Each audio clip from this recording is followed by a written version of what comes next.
Bismillahirrahmanirrahim. Assalamualaikum warahmatullahi wabarakatuh.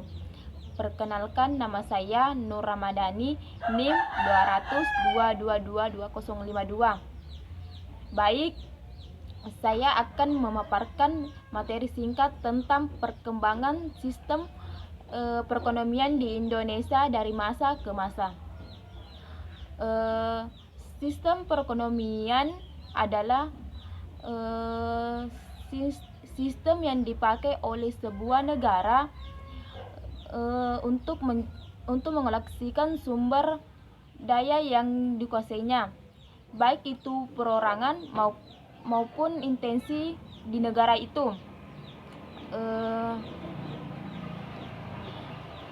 Sistem ekonomi secara sederhana dapat diartikan sebagai cara mengatur kehidupan ekonominya untuk mencapai kemakmuran. Secara mencatat, Indonesia mengalami beberapa pergantian sistem ekonominya. Ada beberapa perkembangan sistem perekonomian di Indonesia sejak kemerdekaan hingga saat ini.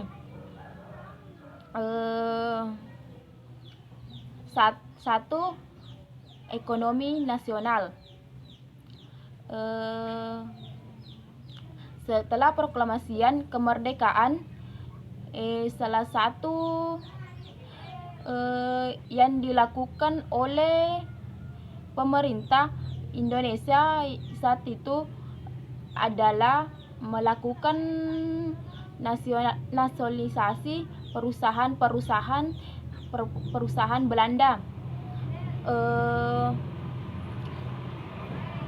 Namun karena pada saat itu pertahankan kemerdekaan masih terjadi dan kabinet sering berganti, kondisi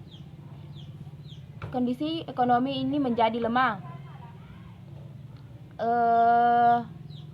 Akhirnya dikeluarkan kebijakan di Gunting Syarifuddin atas ide keuangan berdasarkan kabinet tersebut. Dua,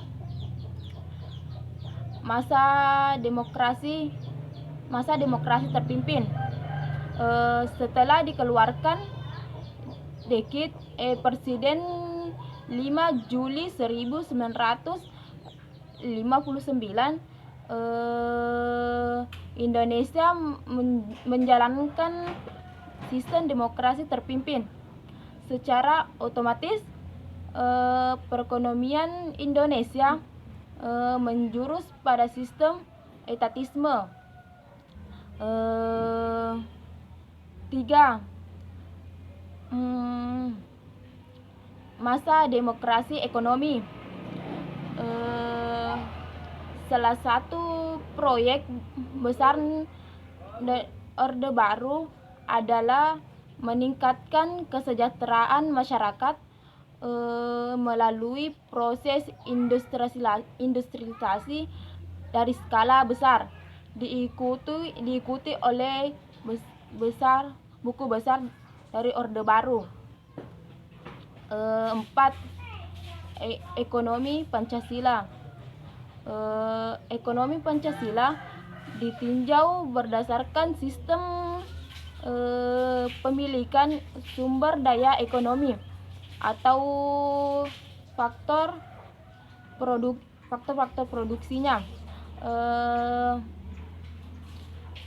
Tak terdapat alasan untuk menyatakan bahwa sistem ekonomi kita terkapitalis karena kita hanya cukup kapital untuk mengatakan bahwa kita menganut sistem ekonomi sosialisasi